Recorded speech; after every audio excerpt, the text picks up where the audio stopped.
우리는 매일 아침 눈을 뜨는 순간부터 잠에 들 때까지 크고 작은 인생의 길 앞에 놓여지게 됩니다. 하루 동안 어떤 사람을 만나게 될 것인가, 어떤 말을 하게 되고 또 어떤 말을 들을 것인가, 또 나는 어떤 자리에 앉을 것인가. 이렇게 사소해 보이지만 이런 선택들이 다 모여서 결국 우리가 어떤 인생의 방향을 걸어가게 되는가 결정되게 되지 않습니까? 오늘 우리가 함께 상고할 시편 1편 말씀은 바로 우리의 이 인생길에 대한 말씀입니다. 시편 1편은 시편이 모두 150편으로 이루어져 있는데 이 시편 전체에 들어가는 대문과도 같은 역할을 하는 말씀입니다. 마치 큰 집에 들어가기 전에 반드시 지나야 하는 현관문이 있지 않습니까? 그 현관문과 같은 역할이 오늘 본문 시편 1편의 말씀이라는 겁니다. 시편 기자는 이 첫 번째 시를 통해서 우리에게 아주 단순하고도 근본적인 질문을 던지게 됩니다. 그 질문은 무엇이냐면, 당신은 지금 어느 길을 걷고 있는가? 당신은 지금 어느 인생의 방향을 위해 걷고 있는가? 성경은 사실 우리의 인생길을 여러 갈래의 복잡한 길로 말씀하지 않습니다. 크게 보면 단 두 가지의 길로 설명한단 말이죠. 한 가지의 길은 우리가 잘 알고 있는 것처럼 복 있는 사람의 길, 의인의 길이다 라고 말할 수 있고, 또 한 가지 길은 망하는 길, 악한 자의 길이다 라고 생각해 볼 수 있죠. 오늘 우리는 한 해의 앞자락을 지나면서 하나님께서 그간 우리에게 베풀어 주신 은혜를 감사하고 뒤돌아보며 맥주 감사 주일로 하나님 앞에 예배하고 있습니다. 이른 곡식을 거두어서 하나님께 감사의 제단을 쌓았던 이스라엘의 옛 절기를 기억하는 동시에 우리도 지난 상반기 동안 우리 삶의 밭에 어떤 열매를 하나님께서 맺히게 하여 주셨는가, 이것을 돌아보는 시간입니다. 그런데 오늘 본문에 보니까 놀랍게도 오늘 시편 1편 말씀에서도 열매 맺는 삶에 대해서 우리에게 말씀하고 있다는 사실입니다. 사랑하는 여러분, 진정한 감사는 무엇일까요? 지나온 시간을 세어보는 것, 이것이 진정한 감사가 아닙니다. 내 삶에 진짜 생명의 근원이신 우리 주님과 맞닿은 길을 가고 있는가? 지금 나의 발걸음이 복 있는 사람의 길을 향해 가고 있는가? 이것을 정직하게 점검하는 것이야말로 참된 감사가 시작될 수 있는 비결이란 말이죠.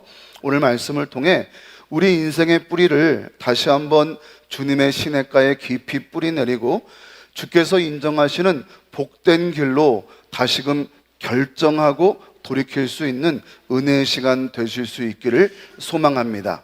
첫 번째로, 주께로 향하는 길은 무엇인가? 주께로 향하는 길은 죄인의 길에서 돌이키는 길입니다. 같이 읽어보죠. 시작. 죄인의 길에서 돌이키는 길입니다. 본문 1절, 2절 말씀 우리 함께 읽습니다. 시작.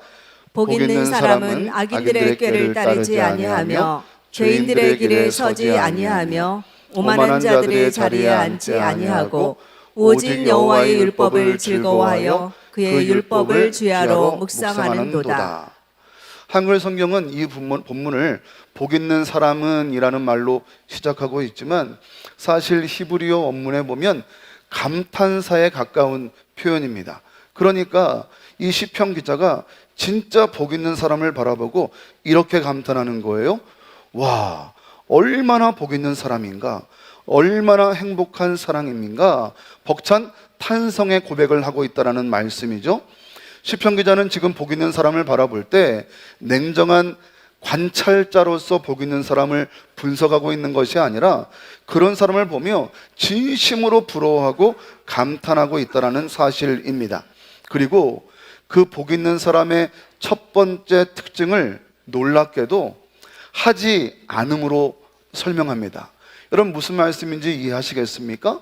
무엇을 얻었는가, 무엇을 받았는가, 무엇을 누리고 있는가가 복 있는 사람의 특징이 아니라 무엇을 하지 않고 있는가를 복 있는 사람의 특징으로 정의하고 있다라는 말씀이죠. 본문은 세 개의 동사를 사용합니다. 첫 번째, 걷지 아니하는 사람. 두 번째, 서지 아니하는 사람. 세 번째, 앉지 아니하는 사람입니다. 그런데 이 세 동사는요, 우연히 나열된 동사가 아니라는 거예요. 이 세 동사는 죄가 우리 삶에 스며드는 과정을 정교하게 그려내고 있습니다. 생각해 보시죠. 제일 처음은 걷는 정도입니다. 악인들의 꾀를 따라 잠시 우리의 발걸음을 옮겨보고 함께 걷는 정도라는 거예요. 처음 시작은 큰 일이 아니었습니다. 그들과 함께할 마음이 없었지만 그들이 살아가는 방식을 잠시 몇 번 따라 걸어본 거예요. 그런데 그 걸음이 반복되면 어느새 그들과 함께 그 자리에 서게 되는 일이 우리 가운데 나타나게 됩니다. 죄인의 길에 멈추어 서서 그 자리가 익숙하게 되는 시점이 있다라는 거죠. 그리고 마침내는 그 자리에 앉아버리게 되는 거예요. 오만한 자들의 자리에 앉는다는 것은 이제 그들의 삶의 방식이 나의 정체성이 되어버렸다라는 그러한 말씀입니다. 처음에는 잠시 동행해서 걷다가 그 다음에는 그들과 함께 서 있다가 결국 마지막은 그 자리에 주저앉아 버리는 것, 이것이 바로 죄가 우리를 사로잡는 방식이라는 말씀입니다. 혹시 오늘 우리 가운데도 처음에는 별것 아니라고 여겼던 걸음이 어느새 나에게 익숙한 자리가 되어버린 것은 없습니까? 처음부터 내가 죄의 삶을 살아가겠다라고 작정한 것이 아니라 처음에는 그들처럼 함께 조금만 흉내내 보자, 얼마나 재미있는지 그들처럼 함께 걸어보자 했던 나의 인생의 모습이 어느새 익숙한 자리가 되어 내가 거기에 주저앉은 모습은 아닌가라는 그러한 도전의 말씀입니다. 우리가 하루를 살아가는데 가장 많이 함께 보내는 사람이 누구인가요? 우리가 하루를 살아가면서 가장 많이 들여다보고 있는 것은 무엇입니까? 우리가 하루를 살아가면서 가장 오래 머무는 장소 혹은 내 입술에서 가장 많이 표현되는 대화의 내용은 무엇입니까? 나도 모르는 사이에 그것들이 나의 걸음이 되고 나의 자리가 되어버리고 나의 정체성이 되어버릴 수 있다라는 사실을 우리는 경각심을 가지고 잊지 말아야 합니다. 시편 기자는 우리에게 그 걸음을 멈춰야 한다고 말합니다. 그리고 그 자리에서 일어나 돌이켜야 한다라고 말씀하고 있는 거죠. 진짜 복 있는 사람은 무엇을 누리는가, 무엇을 갖고 있는가의 문제보다 앞서 무엇을 하지 않는가의 문제를 우리에게 도전하고 있고 그것을 바로 그것으로부터 돌이키는 모습이다 라고 우리에게 설명하고 있는 거죠. 그런데 시편 기자는 여기에서 멈추지 않습니다. 만약 1절 말씀이 전부였다면 이 말씀은 그저 금욕적인 자기관리 지침에 지나지 않았을 것입니다. 그러나 2절에 가서 보니까 2절은 이렇게 말씀하죠. 오직 여호와 율법을 즐거워하여 그 율법을 주야로 묵상하는도다. 여러분, 즐거워한다라는 말은 의무적으로 억지로 하는 것이 아니라는 거예요. 진심으로 기뻐하고 사모하는 마음을 가리킵니다. 복 있는 사람은 율법을, 하나님의 말씀을 무거운 짐처럼 억지로 짊어지는 사람이 아니라 그 말씀 안에 참된 기쁨을 발견한 사람이라는 말씀입니다. 광고한 것처럼 지난 주간 우리 매일 성경은 옛날 우리가 보던 성경이죠. 개역 성경판으로 인쇄가 되어 버린 거예요. 혹시 여러분 이번 주간 7월 1일 말씀을 묵상하시면서 이거 우리가 보고 있는 성경이 아닌데 이상하다라고 혹시 깨달은 분들이 계십니까? 그것을 깨달을 수 있을 정도라면 여러분은 성경을 늘 가까이 했던 분이라는 증거입니다. 저는 7월 1일 날 새벽 예배를 준비하기 위해 마지막 날 성경을 보는데 말씀이 이상한 거예요.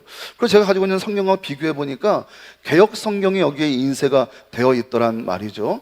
그래서 7월 1일 날 성서 유니온에 전화를 해서 이렇게 개역 성경으로 인쇄되어 출판되었네요 라고 말씀드렸더니 아마도 이분들이 알고는 있었던 것 같은데 그것을 컴플레인하는 교회만 바꿔줄 마음이었던 것 같아요. 그래서 저에게 몇 권을 주문했습니까 하고 몇 권을 주문했더니 저희가 다시 그대로 개역 개정판으로 번역된 매일 성경을 받았고 오늘 여러분에게 배분해 드릴 수가 있습니다. 여러분, 제가 무슨 말씀을 드리고 싶냐면, 말씀을 기뻐하고 사모하는 사람이라면 말씀의 흐름이 우리 마음 가운데 기쁨이 되어야 하고, 말씀을 볼 때마다 그 말씀이 깨달음으로 우리 가운데 새겨질 수 있어야 한단 말이죠. 그 기본은 무엇입니까? 매일처럼 말씀을 묵상할 때 그 일이 우리에게 능력이 될 수 있고 그 일이 우리에게 힘이 될 수 있다는 사실인데, 개역 성경을 보고도, 우리가 보고 있는 성경과 다른 성경을 보고도 그것을 발견하지 못하신 분들이 있다면 우리 교회는 없을 테지만, 그러면 성경을 가까이 하지 않았다는 증거가 되어버린단 말이죠. 오늘 본문이 이렇게 말씀합니다. 여호와의 율법을 즐거워하여 그 율법을 주야로 묵상하는도다. 묵상하다라는 말도 우리가 주의 깊게 볼 필요가 있습니다. 우리 한글 성경에는 묵상하다라고 표현되어 있으니까 잘 읽으면서 머릿속으로 생각한다라는 것으로 읽기 쉽지만, 사실 이 말은 조용히 눈으로 훑어보는 독서를 말하는 것이 아니라 말씀을 입술로 되뇌이며 마음 깊이 되새김질하는 것을 의미합니다. 그 율법을 주야로 묵상한다라는 말씀은 기뻐 즐겁게 우리가 함께 보았던 그 말씀을 계속해서 내 입으로 읊조리며 마치 소가 되새김질 하듯이 하루 종일 그 말씀을 계속 곱씹으며 우리의 삶의 현장 가운데 우리가 옳은 길을 가고 있는지 말씀으로 점검하고 증명해내야 한다라는 의미죠. 그런데 그 말씀을 묵상할 때 주야로 묵상하라 라고 우리에게 도전하지 않습니까? 주야라는 말은 밤낮으로 끊임없이 계속되는 습관을 의미합니다.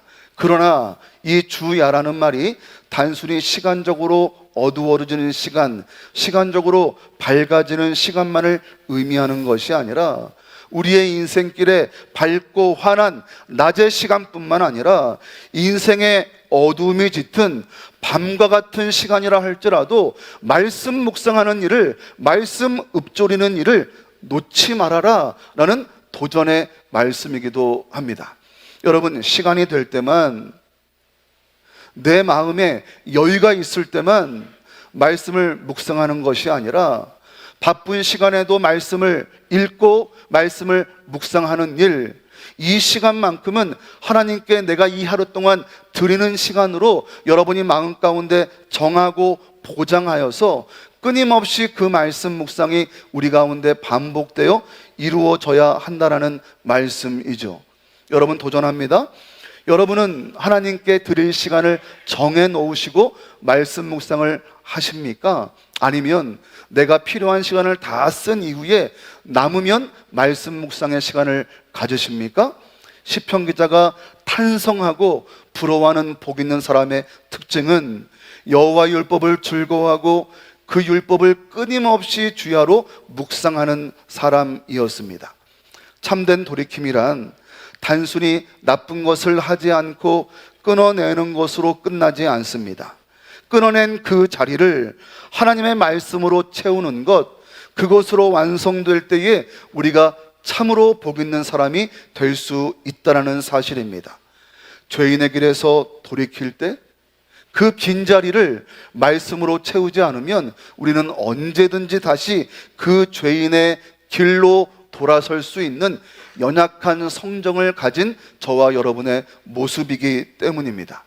지난주가 말씀드린 것처럼 사도 바울이 날마다 나는 죽노라 라고 말할 정도면, 그런 믿음의 영적 내공을 가진 사도 바울이 날마다 죽노라 라고 말할 정도면 저와 여러분은 매 시간마다 매 분마다 매 초마다 말씀 앞에 우리를 처복종시키지 않으면 우리는 언제든지 그 죄인의 길을 따라가고 죄인의 길에 서고 죄인의 길에 주저앉을 만한 연약한 모습을 가진 자들이라는 말씀입니다. 때문에 우리의 하루 가운데 아침에 눈을 뜰 때와 밤에 잠들기 전에 말씀을 묵상하는 그 습관을 놓지 말아야 합니다. 그것이 걷고 서고 앉는 죄의 진행을 멈추어 버리게 하고 우리를 참된 복의 자리로 돌이킬 수 있는 시작이 될 수 있기 때문입니다.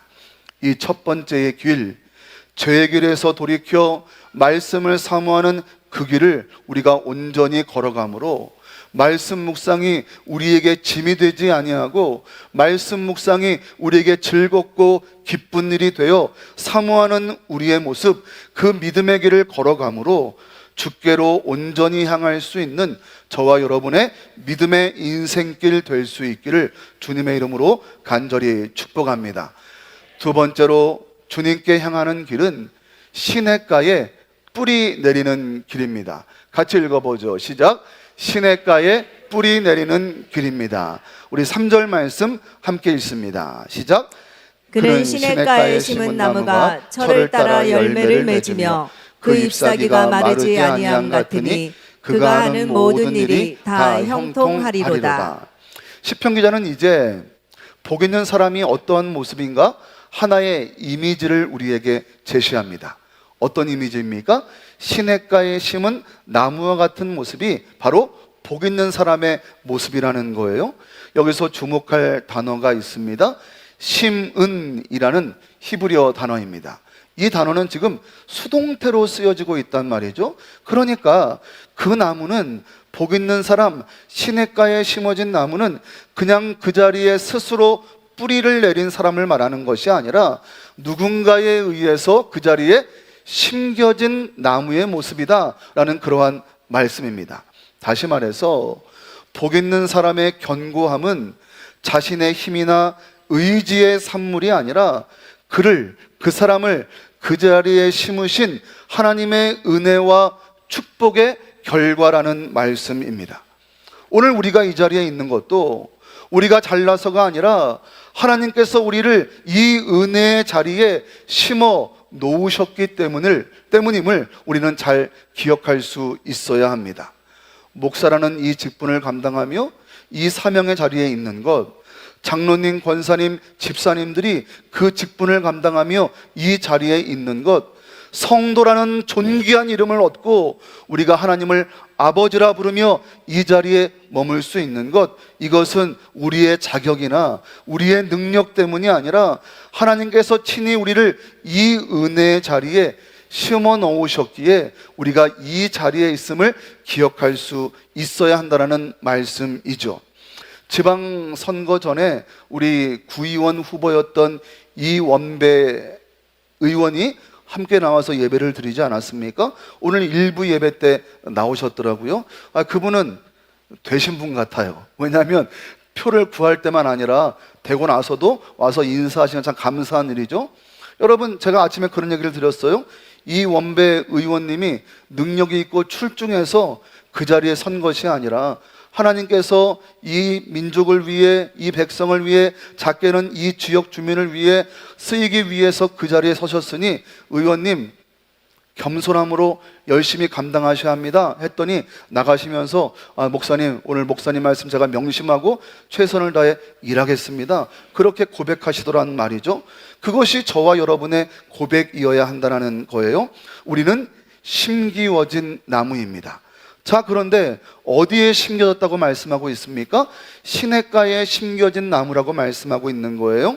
여러분, 팔레스타인의 기후를 우리는 알고 있지 않습니까?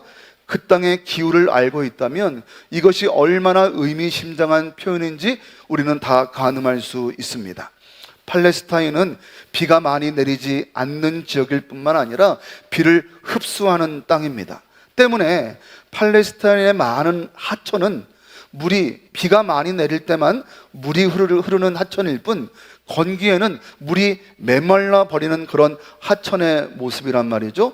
그 하천을 와디라고 부르고 우리말로 하면 간헐 하천이라고 부를 수 있게 됩니다. 그렇잖아요. 물이 늘 흐르는 것이 아니라 우기에는 물이 많지만 건기에는 물이 마른 하천이라는 거예요. 그런데 오늘 본문 가운데 히브리어 원어가 사용하고 있는 이 시냇가는 펠레그라는 단어란 말이죠. 이 단어는 계절에 따라 마르는 시내를 의미하는 것이 아니라 논밭에 물 대기를 위하여서 인공적으로 물을 끌어들이는 인공 수로를 의미합니다. 다시 말하면 사시사철 마르지 않는 그렇게 흐르는 물줄기, 그렇게 흐르는 시냇물을 말할 때 이 펠레그라는 단어를 사용한다라는 거예요. 뿌리가 이 펠레그에 닿아 있는 나무라면, 뿌리가 이렇게 사시사철 마르지 않는 그 물줄기에 닿아 있는 나무라면, 여러분, 가뭄이 와도 뜨거운 태양이 내리쬐어도 마를 수 없습니다. 겉으로 드러나는 환경이 아니라 보이지 않는 곳에서 물을 공급받는 뿌리가 그 나무의 생명을 좌우하기 때문입니다. 그렇게 영원히 마르지 않는, 사시사철 마르지 않는 그 시냇가에 심기어진 나무라면 두 가지의 결과를 나타낼 수 있게 되죠. 본문의 말씀처럼 첫 번째는 시절을 쫓아 과실을 맺게 됩니다. 여러분, 중요합니다. 시절을 쫓아 과실을 맺게 된다는 거예요.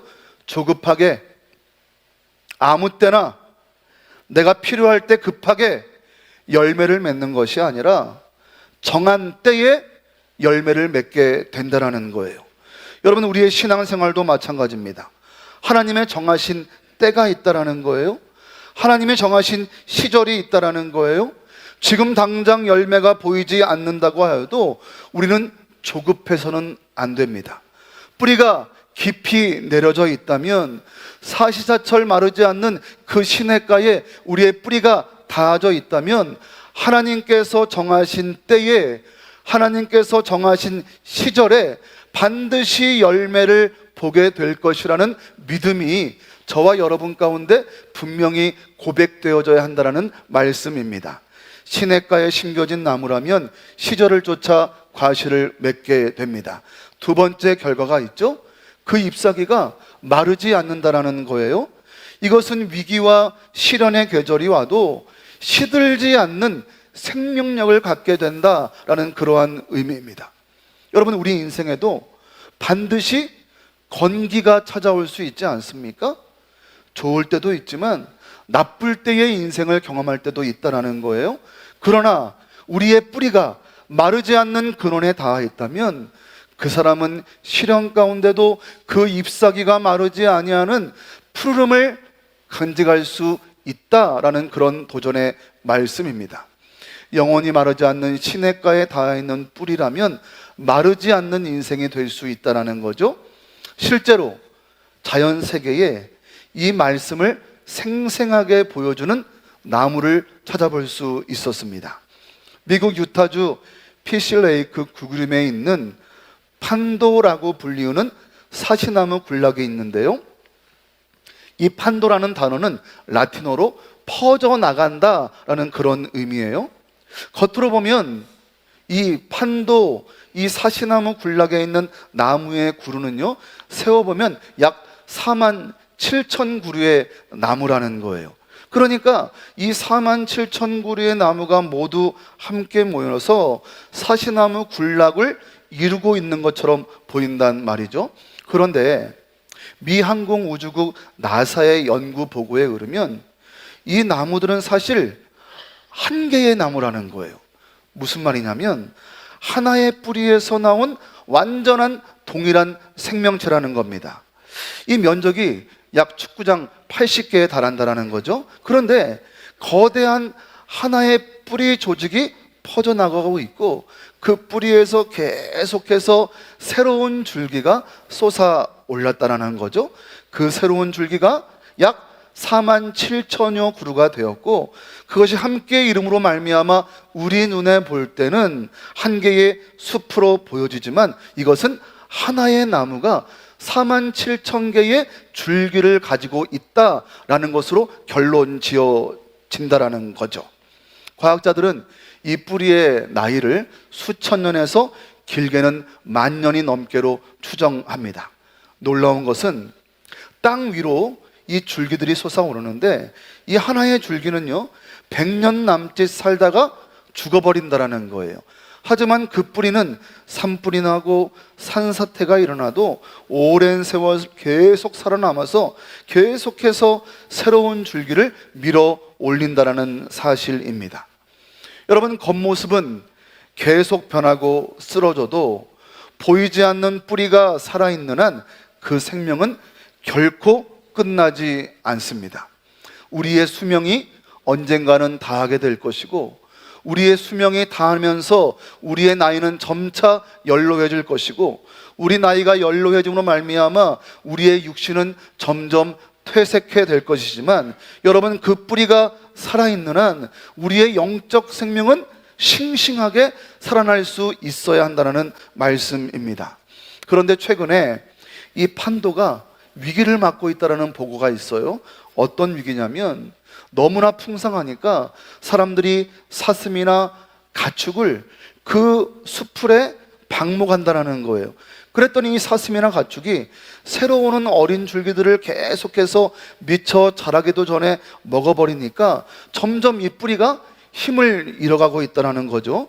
그래서 유타주 산림청과 학자들이 고안해낸 방법은 무엇이냐면 이 어린 줄기가 잘 자랄 수 있도록 울타리를 세우고 보호 작업을 벌이고 있다는 거예요. 그 뿌리가 약해지지 않도록 계속해서 새로운 줄기를 낼 수 있도록 뿌리를 보호하기 위해 울타리를 세워 보호 작업을 벌이고 있다는 말씀입니다. 여러분, 제가 소개해드리는 이 판도라는 사시나무 군락의 이야기가 우리에게 주는 교훈은 분명합니다. 우리 신앙의 생명력도 겉으로 보이는 화려함이 아니라 보이지 않는 곳에 얼마나 깊이, 말씀의 근원에 얼마나 깊이 뿌리를 내리고 있는가에 달려 있다는 말씀입니다. 그리고 그 뿌리는 저절로 지켜지지 않습니다. 보호 작업을 우리가 열심히 해 나가야 그 뿌리가 지켜질 수 있는데, 날마다 말씀 앞에 나아가서 묵상하고 날마다 기도하고 그래서 날마다 뿌리를 보호하는 시간이 없다면 우리 신앙도 어린 줄기처럼 채 자라기도 전에 시들어 버릴 수 있다라는 사실도 우리가 경각심을 가지고 마음속에 품을 수 있어야 한다는 말씀입니다. 지금 저와 여러분의 삶에서 가장 먼저 보호해야 할 줄기와 뿌리는 무엇일까요?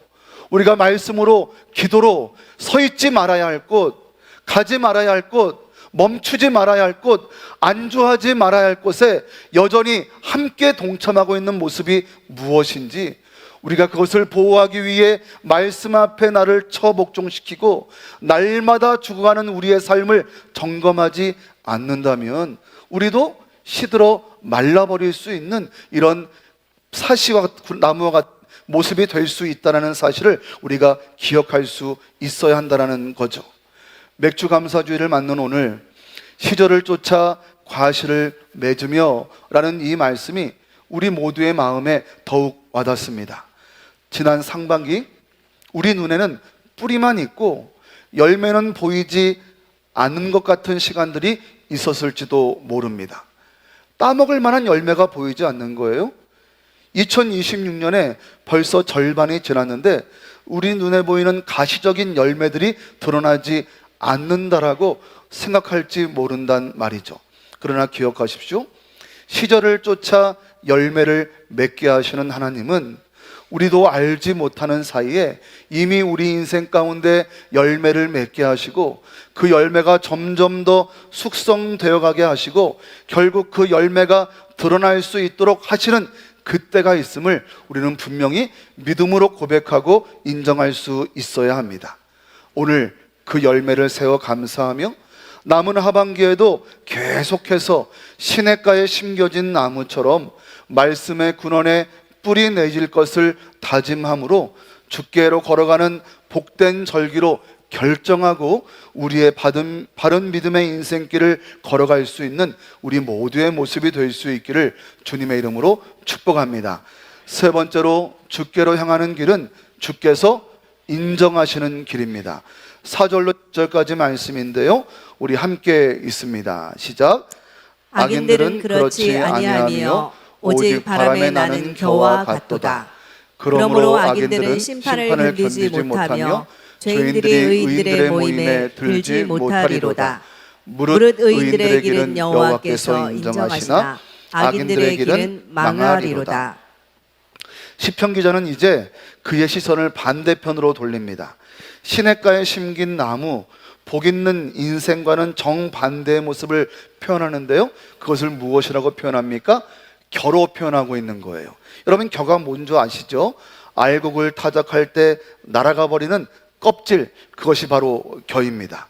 악인들은 오직 바람에 나는 겨와 같다라고 시인이 표현하지 않습니까? 뿌리가 없습니다. 무게가 없습니다. 방향도 없습니다. 그저 바람이 부는 대로 이리저리 흩날릴 뿐입니다. 태풍과 같은 큰 바람이 아니라 작은 바람에도 이리저리 흩날려 버리는 것이 바로 겨란 말이죠.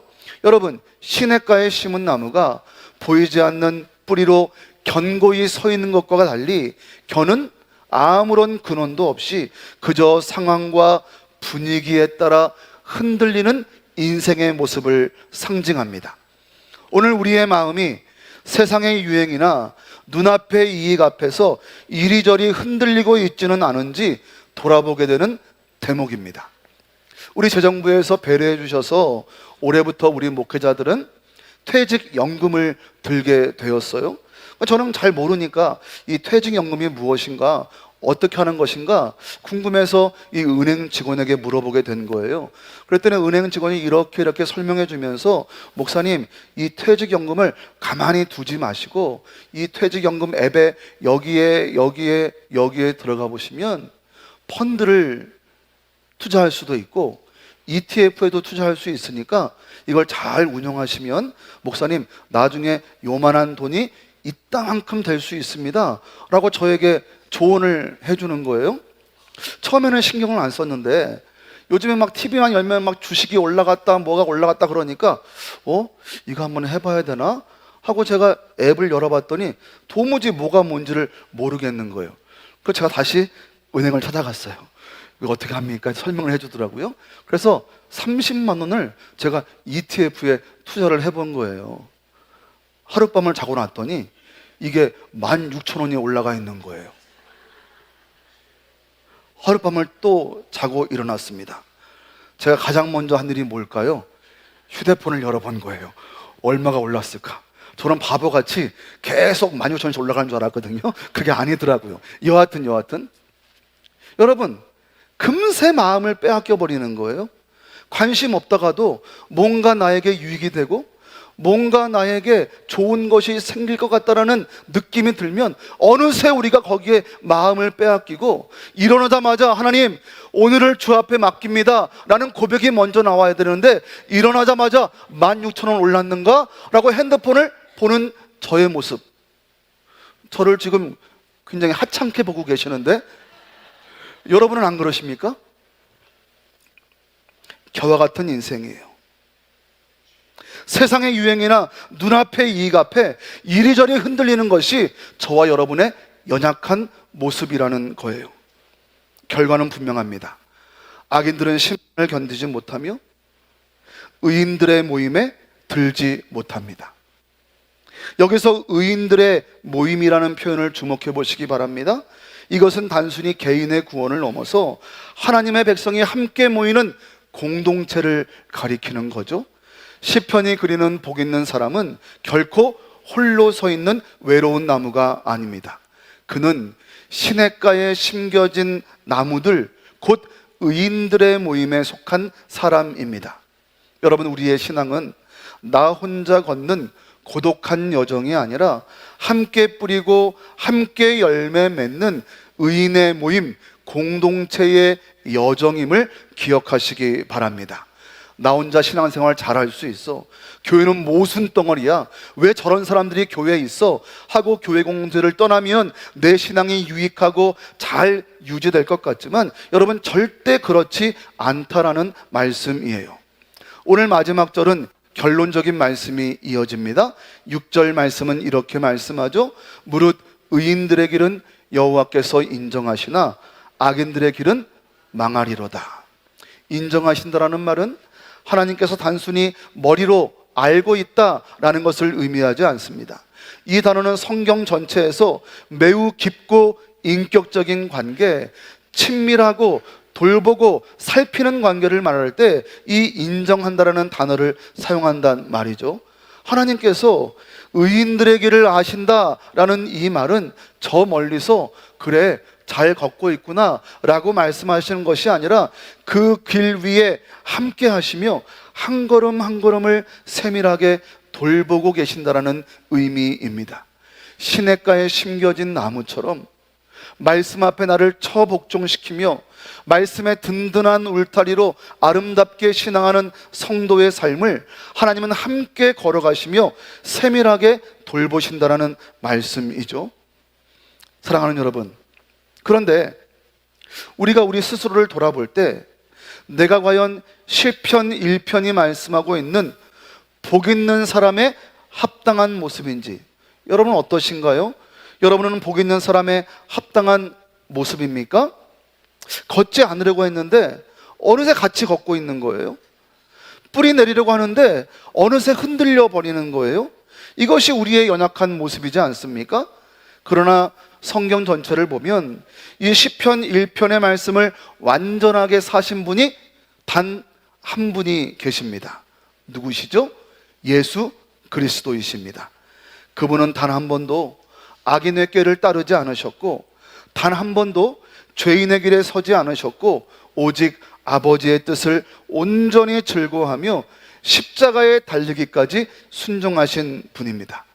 그리고 그 십자가에서 죽으심으로 뿌리가 완전히 끊어지는 것 같았던 그 자리에서 사흘 만에 다시 살아나심으로 결코 마르지 않는 생명을 우리에게 열어주신 분입니다. 우리가 시냇가에 심긴 나무처럼 살 수 있는 것은 우리의 의지가 강해서가 아닙니다.